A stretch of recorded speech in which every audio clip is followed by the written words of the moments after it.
20,000 feet beneath the Indian Ocean, an autonomous underwater vehicle pushes through absolute darkness. The pressure at this depth would crush a human in seconds.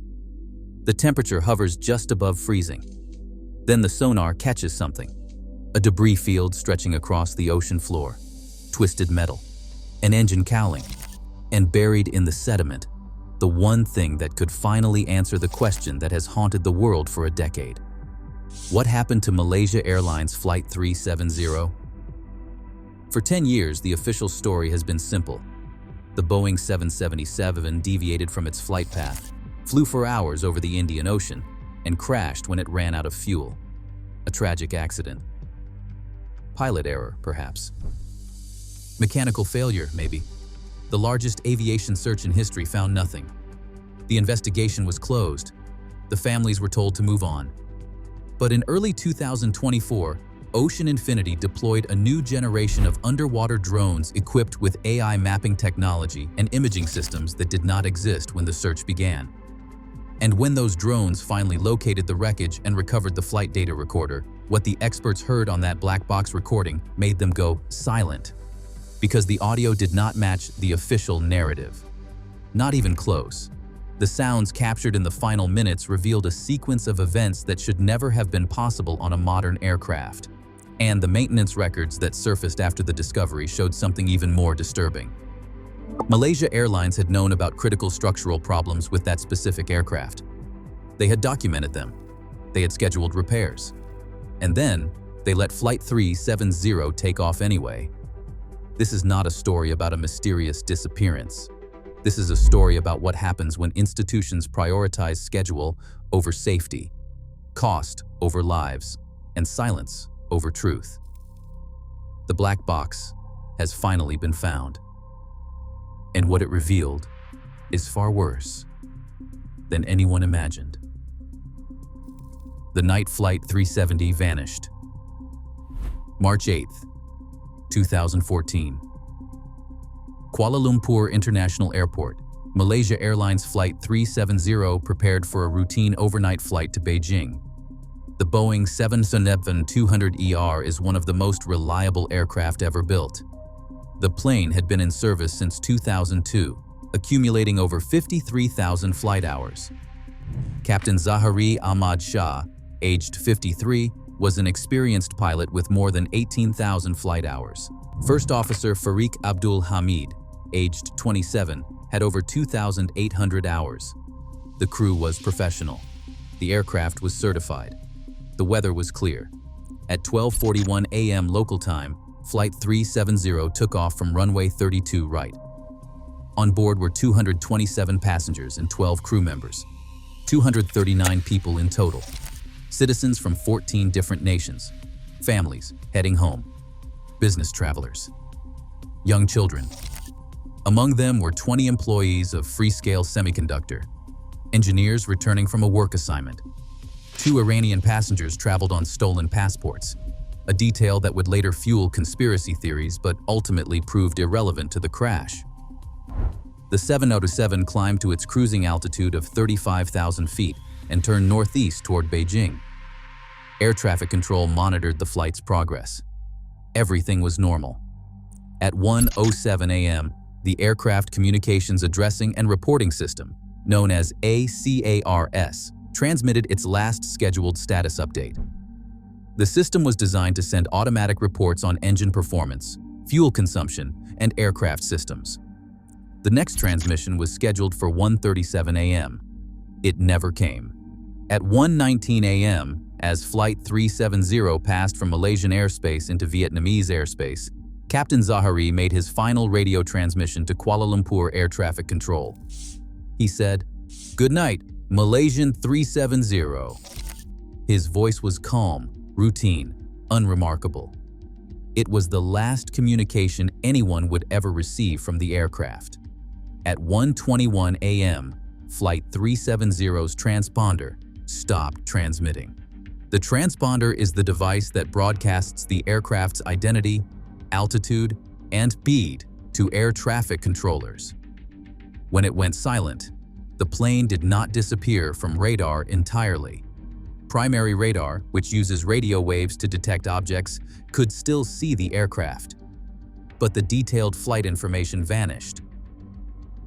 Vietnamese air traffic control expects Flight 370 to check in as it enters their airspace.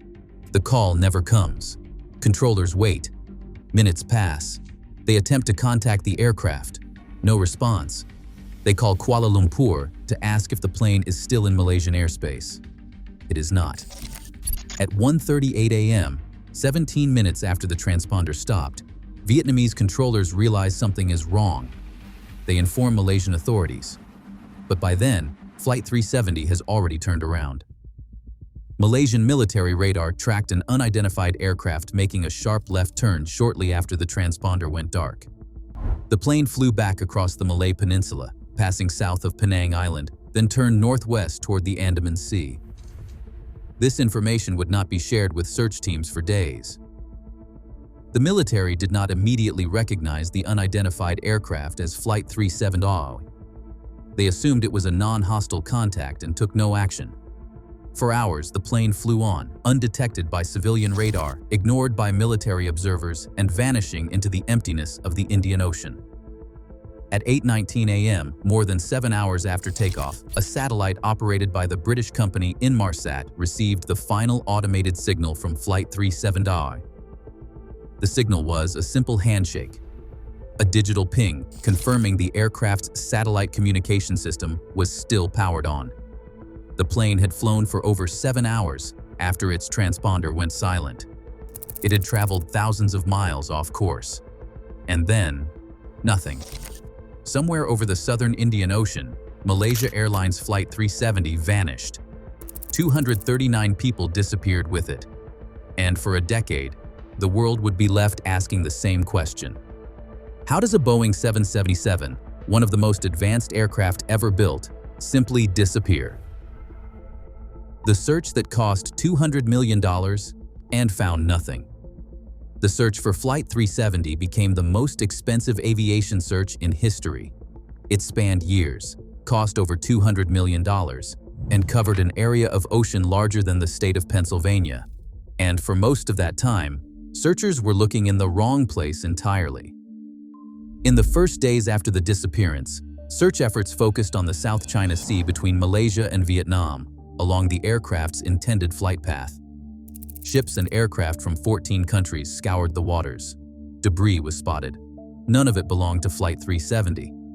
Meanwhile, the Malaysian military sat on radar data showing the plane had turned back. When that information finally emerged 4 days after the disappearance, the search shifted west to the Andaman Sea and the Strait of Malacca. Again, nothing was found. Then came the Inmarsat satellite data. Engineers analyzed the automated pings that Flight 370's communication system had sent to the satellite every hour. By measuring the time delay and frequency shift of those signals, they calculated two possible flight paths. One led northwest toward Central Asia. The other led south into the remote southern Indian Ocean. Investigators ruled out the northern route. Radar coverage over that region was too comprehensive. Someone would have seen the plane. That left the southern route, a vast expanse of ocean thousands of miles from the nearest landmass. On March 24th, 16 days after the disappearance, Malaysian Prime Minister Najib Razak made a grim announcement. Based on the satellite data, Flight 370 had flown south over the Indian Ocean until it ran out of fuel. There were no survivors. Families of the passengers collapsed in grief. The search moved to one of the most inhospitable regions on Earth, an area of ocean so remote that it would take days for ships to reach it from the nearest port. The underwater search began in earnest in October 2014. The Australian Transport Safety Bureau coordinated the effort, contracting private companies to deploy deep-sea sonar equipment. The search zone covered 120,000 square kilometers of ocean floor, most of it between 3 and 6 kilometers deep. Autonomous underwater vehicles and towed sonar arrays swept back and forth across the seabed, mapping every ridge and valley, searching for wreckage that might be scattered across miles of ocean floor. For 2 years, the search continued. Shipwrecks were found. Underwater volcanoes were mapped. Ancient geological formations were documented. but no trace of Flight 370. In January 2017, after searching over 120,000 square kilometers and finding nothing, the official search was suspended. The families protested. Experts insisted the plane had to be somewhere in the search area, but the governments of Malaysia, Australia, and China announced that without new credible evidence, the operation would not continue. Then, the debris started washing ashore.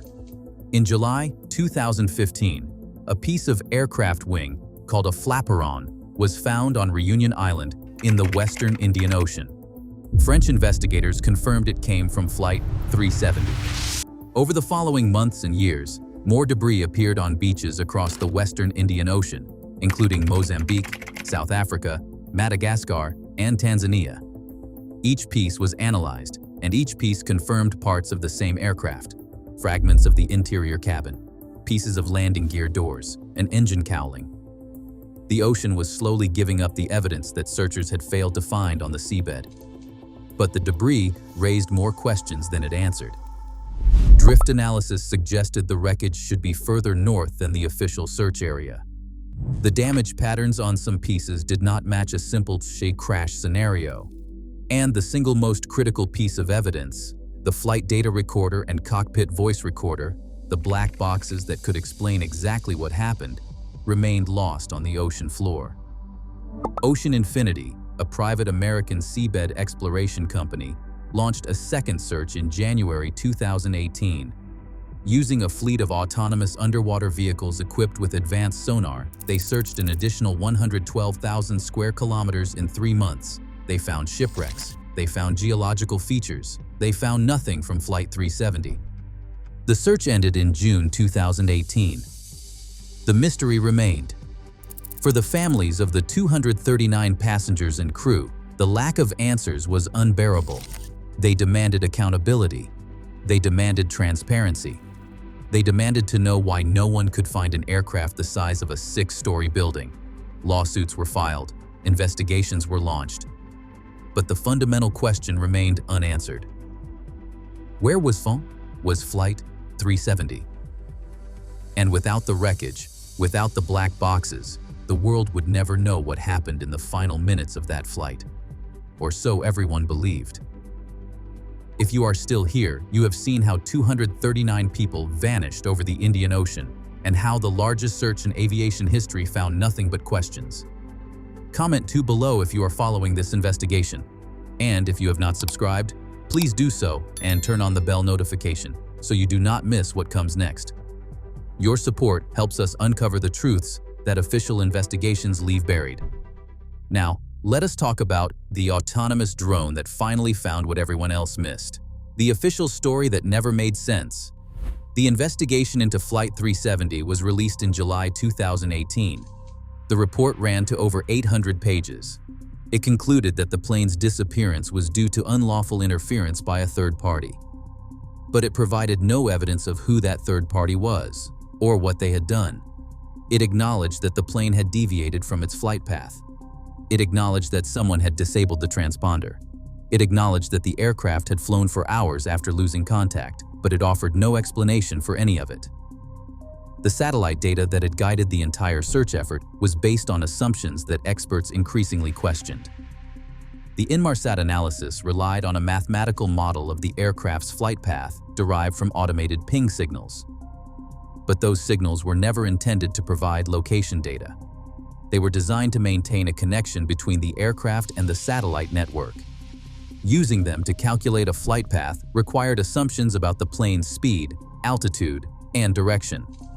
Change any of those assumptions, and the calculated endpoint changed dramatically. Independent researchers pointed out that the official search area was based on the assumption that Flight 370 had flown on autopilot in a straight line until it ran out of fuel. But what if the aircraft had been under active control? What if someone had been flying it manually, making turns, adjusting altitude?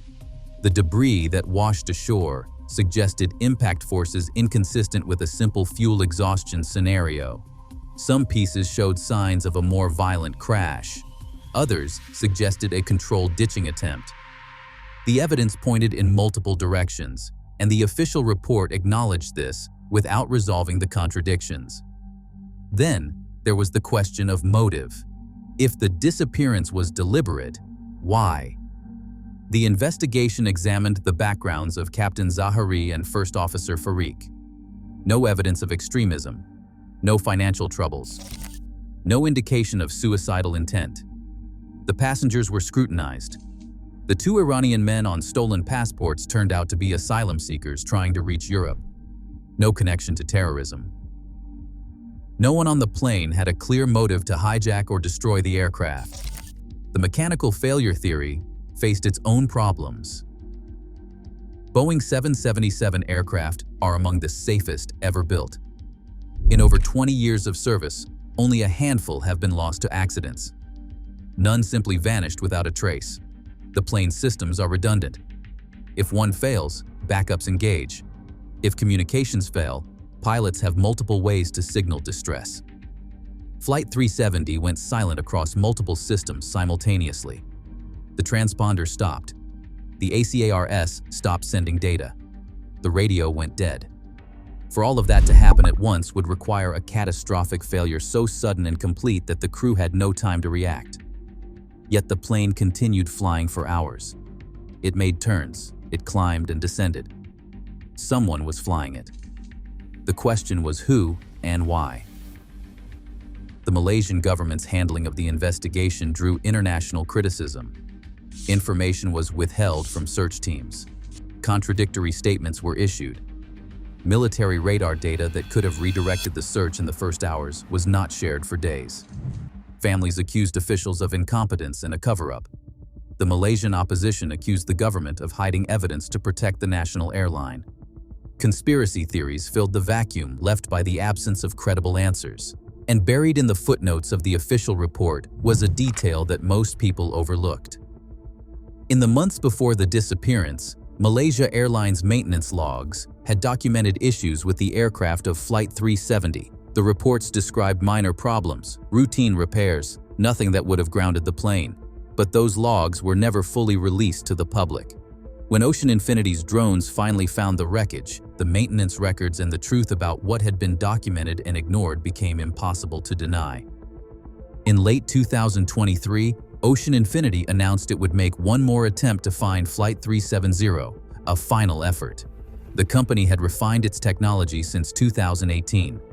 The new fleet of autonomous underwater vehicles, known as AUVs, carried AI-driven sonar mapping systems capable of covering vast areas of ocean floor with unprecedented speed and accuracy.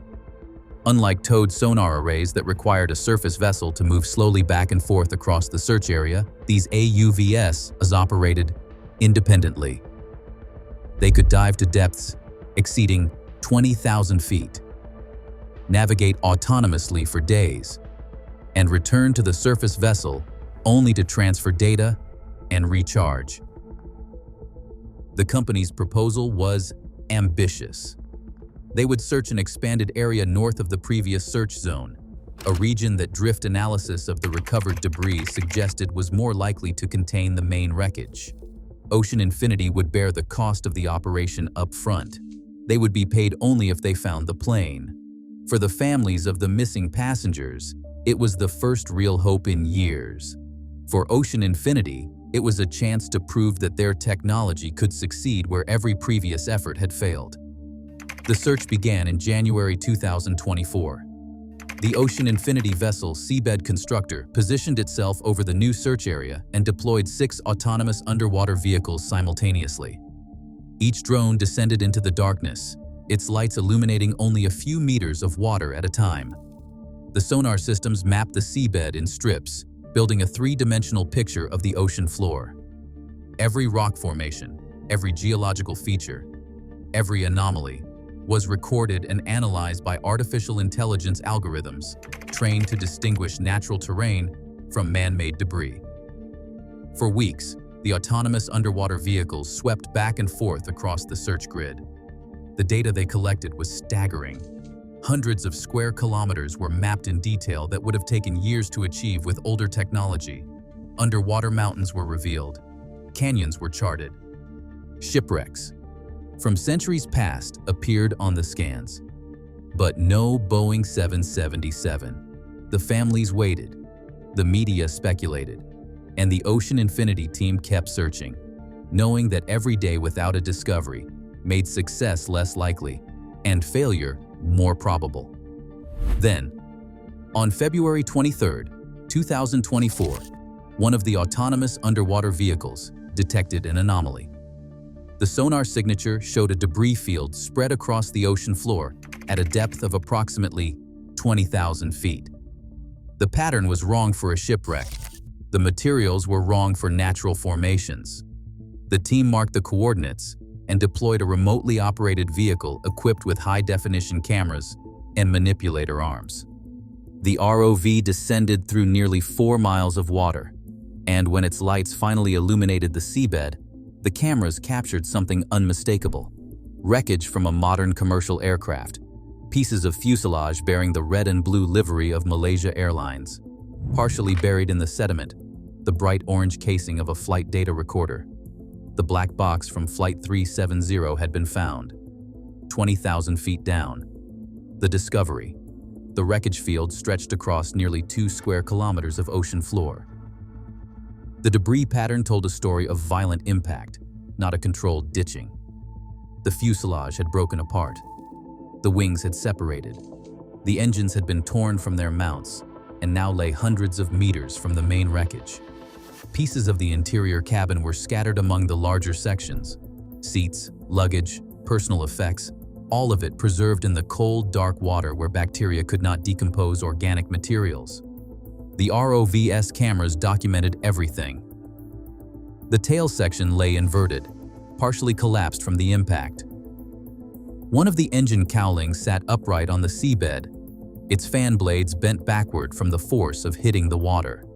Sections of the wing showed fractures consistent with high-speed impact. The landing gear had been ripped away. The cockpit section was crushed almost beyond recognition. But the flight data recorder, designed to survive impacts of up to 3,400 Gs and pressures of 20,000 feet of seawater, remained intact. The recovery operation took 3 days. The ROV used its manipulator arms to carefully extract the flight data recorder from the sediment. The device was encased in a bright orange shell designed to withstand extreme conditions. A locator beacon that should have activated upon contact with water had failed, which explained why previous searches had not detected it. The recorder was placed in a protective container and brought to the surface. Within hours, it was on a helicopter heading for a secure facility where specialists would attempt to retrieve the data. The voice recorder was located 2 days later, partially buried under a section of fuselage. The device records the last 2 hours of cockpit audio, capturing everything the pilots say, every alarm that sounds, and every communication with air traffic control. Together, the black boxes hold the most complete record of what happens aboard an aircraft in its final moments. For Flight 370, they represented the only chance to understand what had gone wrong. But the debris field revealed something else, something that investigators had not expected.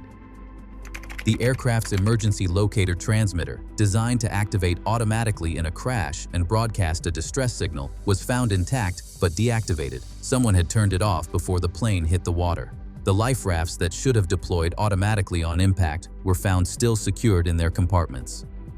The emergency slides were still attached to the fuselage. None of the automatic safety systems had activated. Either the crash had happened so fast that the systems had no time to respond, or someone had deliberately disabled them.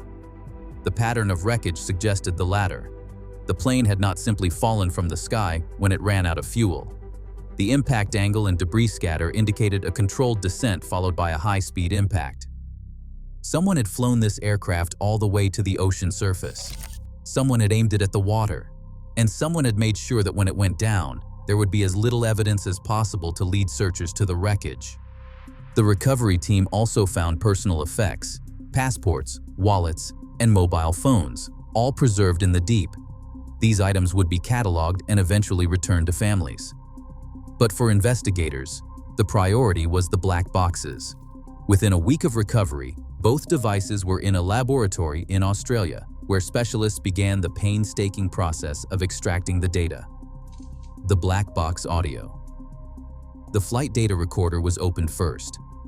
The data storage unit inside had survived the impact and the decade underwater. Specialists connected it to diagnostic equipment and began downloading the information. The recorder had captured every parameter of the aircraft systems: altitude, airspeed, heading, engine performance, control surface positions, autopilot status, warning lights, everything. For investigators, this was the complete technical record of Flight 370's final hours. The data showed that the aircraft had climbed to 43,000 feet shortly after the transponder stopped transmitting, far above its certified maximum altitude. At that height, the air is too thin to sustain normal flight. The plane would have stalled and descended, but the data showed the aircraft leveling off at 40,000 feet, then descending back to normal cruising altitude. Someone had deliberately climbed the plane to an extreme altitude, then brought it back down. The reason became clear when investigators analyzed the cabin pressure data.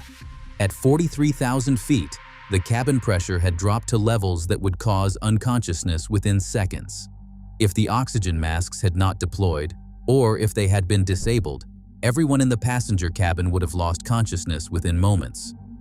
The flight path showed a series of turns and altitude changes over the next several hours. The plane flew northwest toward the Andaman Sea, then turned south into the Indian Ocean. The autopilot was engaged for most of the flight, following a programmed route that led to the remote Southern Ocean. But in the final 30 minutes, the autopilot was disengaged. Someone was flying the plane manually. The descent was controlled and deliberate. The aircraft slowed as it approached the ocean surface. And then, at an altitude of less than 100 feet, the engines lost power. The plane hit the water at nearly 200 knots. The cockpit voice recorder revealed the rest. The last 2 hours of audio had been preserved. And what investigators heard confirmed their worst suspicions. For most of the recording, there was only silence. No conversation between the pilots. No alarms. No radio transmissions. Just the hum of the aircraft's systems and the occasional click of a switch being moved. Then, in the final minutes, a single voice. Calm, controlled, speaking in Malay. The voice was identified as Captain Zahari Ahmad Shah. He was alone in the cockpit. He was manually flying the aircraft, and he was narrating what he was doing. The audio has never been released to the public. The Malaysian government classified it immediately. Investigators who heard it described a man who knew exactly what he was doing. He was not panicking. He was not distressed. He was executing a plan. He described disabling the emergency locator transmitter. He described the route he had flown. He described his reasons. And in the final seconds before impact, he said a prayer. The investigators went silent. This was not a hijacking. It was not a mechanical failure. It was not terrorism. This was a deliberate act by the aircraft's own captain. A mass murder-suicide involving 239 people. The motive, according to the audio, was despair over personal and political issues.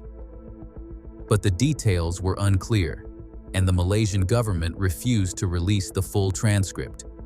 The revelation was devastating for the families. Many had clung to the hope that their loved ones had died in an accident, not at the hands of someone they had trusted to protect them. The airline faced immediate backlash. How had a pilot with suicidal intent been allowed to fly? Why had there been no psychological screening? Why had no one noticed warning signs? But the black boxes revealed something even more disturbing than the captain's actions. The flight data recorder showed that in the months before the disappearance, the aircraft experienced repeated failures of a critical structural component. Those failures were documented in maintenance logs. Engineers recommended inspections and repairs, but Malaysia Airlines deferred the work to avoid grounding the plane. The maintenance records they buried revealed repeated deferrals on a faulty flaperon actuator that Boeing had flagged for inspection. Emails showed managers postponing repairs to avoid lost revenue, despite internal warnings. The inspection never happened. Weeks later, Flight 370 vanished. No prosecutions followed, only settlements, restructuring, and silence. 239 people died. Zero accountability. The black boxes ended the mystery, but not the injustice. The wreckage lies protected on the ocean floor, while officials cite multiple factors and avoid blame. New safety rules came too late. The truth surfaced, yet accountability never did.